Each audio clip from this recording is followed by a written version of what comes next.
All right, I want to welcome you back. You are now on session 2 of the Mind Conditioning Mastery Program. And during this session, we're going to talk about, well, probably the most important part of goal achievement or living the life that you desire, and that is building the belief system that's going to support your choices, the things that you would love, how you want to live your life. Call them your goals, your desires, your accomplishments, your outcomes. This is a very, very important part. So make sure that you absolutely watch this entire session. And just like with the first session, give this your undivided attention. This is your life we're talking about, and we're looking to create a dream life for you. So during this session, we're going to get into what do you need to believe in order to create the results that you're looking to create in your life. William James, who was one of the most brilliant philosophers of any time, said that believe and your belief will create the fact. Now think about that statement just for a moment. It's only 8 words. Believe and your belief will create the fact. See, it's not enough that I believe in you or someone else believes in you. You have to believe. You have to believe in yourself. You have to believe in the universe. You have to believe in the outcome. And that belief may be something that's very far removed from your consciousness right now. However, the truth is this: you can build it.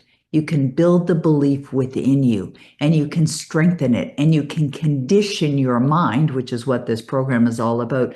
Condition your mind to have that belief so firmly impressed or impacted into your conditioning, into your mind, that there's no other way but to succeed. This is how magnificent it is. It's how powerful beliefs are as well. So that's why it's a really important part of goal achievement, of living the dreams. So when you think about, you're building a life, right? That's what you're doing here. You're building the life that you really want. You may have already dreamed big and you've chosen the way that you want to live your life. And what's important to understand is that you've got to think. You've got to think about, what do you need to believe in order to have those things in your life? But what's fascinating with this entire process of manifestation is that the beliefs that you require might be different beliefs to what someone else requires. And why that is because we are already conditioned. You've already been conditioned a certain way. And if you want to know how you're conditioned, you can just look at results or past results, not to judge them, but simply for awareness, right? For awareness. It's like when you believe that you are already a success, even though there's no evidence of it in sight, you're going to attract everything that's requisite for the fulfillment of your desires. You know, a number of years ago, when my husband and I started dating, and he asked me the question, what happens when you're not earning money? And I thought it was an odd question. And I didn't really understand why he was asking such a question. So I asked for further clarification, like, why would you even ask that? And he said, well, you're in business for yourself.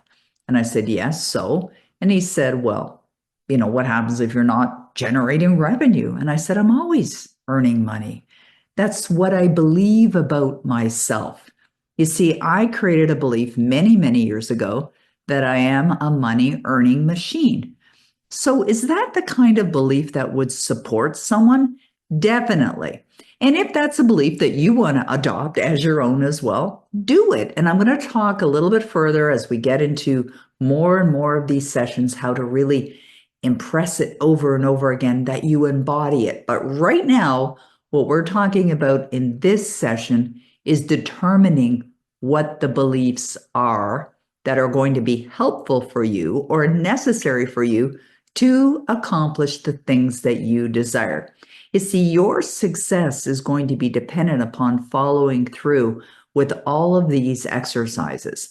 As I've shared with you, I have been in the study for many, many, many decades.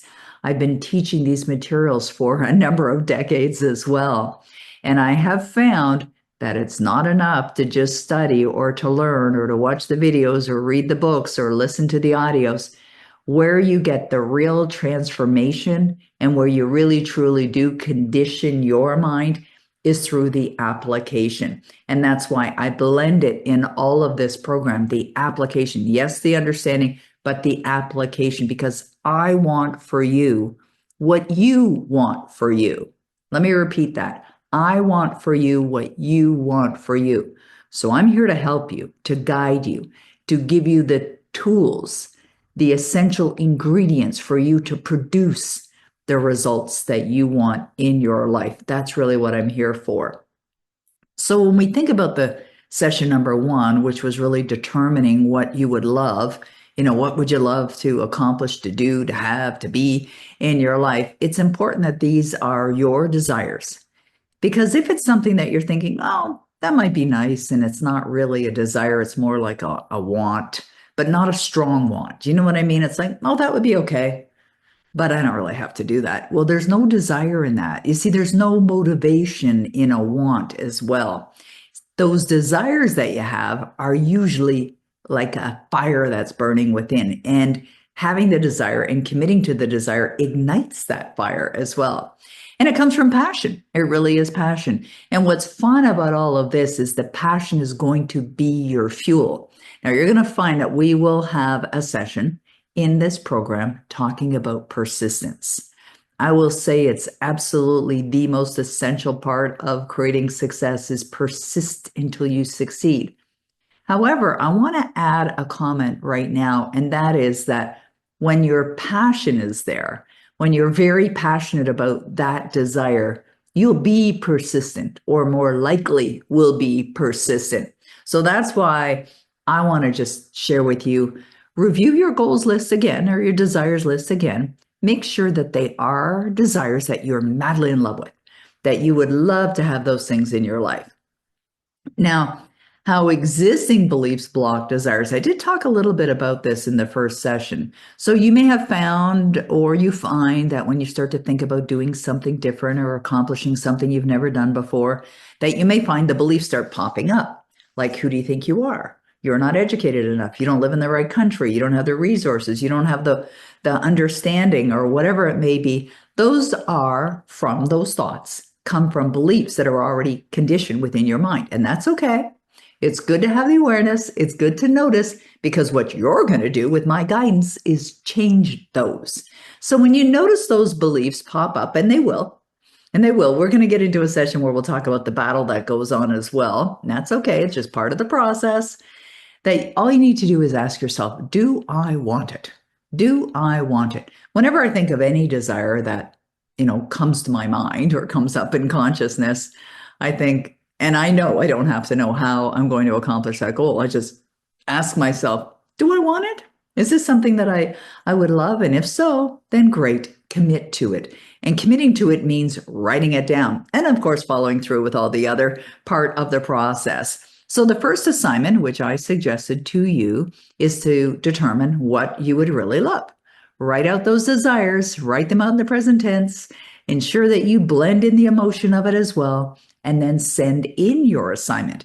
So if you haven't done that, I'm going to suggest stop the video right now and go back and do the first session, send it in, because we're building upon these exercises so that it strengthens you, so that it conditions you. So it's very important that you actually do the exercises as they're recommended, in the order that they're recommended as well.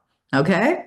So go and do that and then come back. Or if you've already done it, fantastic. You've likely already received a response as well.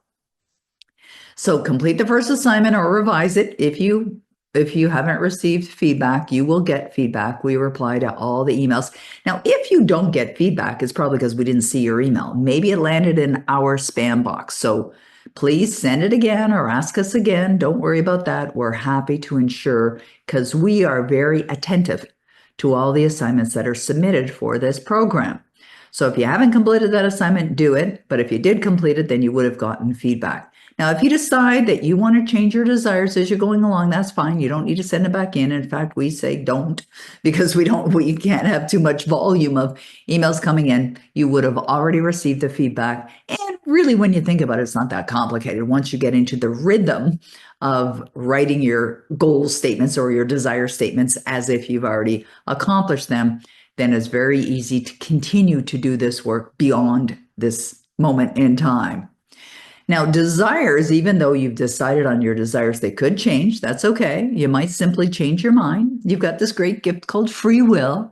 And as you grow in consciousness and your consciousness expands because of your awareness and because of doing the work, you will find that your desires may change and you may add more. You may add more desires to your list as well. And that's perfectly, perfectly fine. So just keep that in mind. And maybe as you're looking at your desires or you're reevaluating your desires, you may think, maybe there's something else that I would love. Or did you find that you allowed your paradigms or your beliefs to get in the way when you wrote down your desires? In other words, I'll give you a good example of this. A very, very common one is with money. And so somebody starts thinking, well, I would love to earn, let's say, $1 million. Okay, $1 million a year. And when they thought of that desire, they started thinking, well, they're only earning 80,000 right now. So there's obviously a gap between 80,000 and $1 million. And so what they did was they allowed their paradigm or the belief system to just cancel it out. And they're like, okay, maybe I'll just go for 160. See, these are the common things that go on. But the truth is the same effort to manifest $1 million in income will manifest $160,000 income. You get to decide. So what would you love, right? So be very clear. And remember, you don't have to know how, and don't think that it has to be logical either, because sometimes success defies logic. Okay, success defies logic. When I think about what I've accomplished in my life and, remembering that I barely made it through high school, and sure, very likely written up in the yearbook as the most unlikely person to succeed, which I would understand back then, where I was back then. But I didn't allow that to stop me. And so I made a decision. I'm incorporating my own business. I'm going to create a successful business. And I am now running a business that has been operating for more than 30 years. And so I didn't allow the paradigms or what might be considered limited thinking to hold me back. And I don't want you to either. So really, really think about that. And yes, we're continuing on. We're going to the next part here, building the beliefs, but ensuring that you have those desires clear is a very important part of conditioning your mind for success. Now, you'll also likely have a top goal or top desire. And I like to call those stretch goals, the goal that will definitely bring out the greater and grander version of who you are. And that when you achieve them, it's going to be so exhilarating. So there's a goal that you've written down or a desire that you've written down that really does inspire you more than any other goal. And what I suggest is write that down on a goal statement, like on a little card, and carry it with you. And yes, you're going to be focusing on all your goals. There's no doubt about it. You can accomplish endless amounts of goals. And I'm going to talk to you a little bit more later about focus techniques and having greater emphasis on your focus as well. But at this point, I want you to really be thinking about what's that top goal that you have, the goal that you'd really, really love. Remember, you can have 185 goals if you want, but choose your top goal. All right, that's a suggestion. Choose your top goal. You've probably already done it, and I'm sure you already know what it is. How do you know what it is? It's the one that inspires you the most. You can also blend goals or combine top goals together. And so this comes down to things that are really important for you in your life. For example, let's say that you're focused on perfect health and success in business. Could you blend them? Definitely. Or you could be looking at a goal of attracting your soulmate and buying the home of your dreams. Could you blend those? Definitely.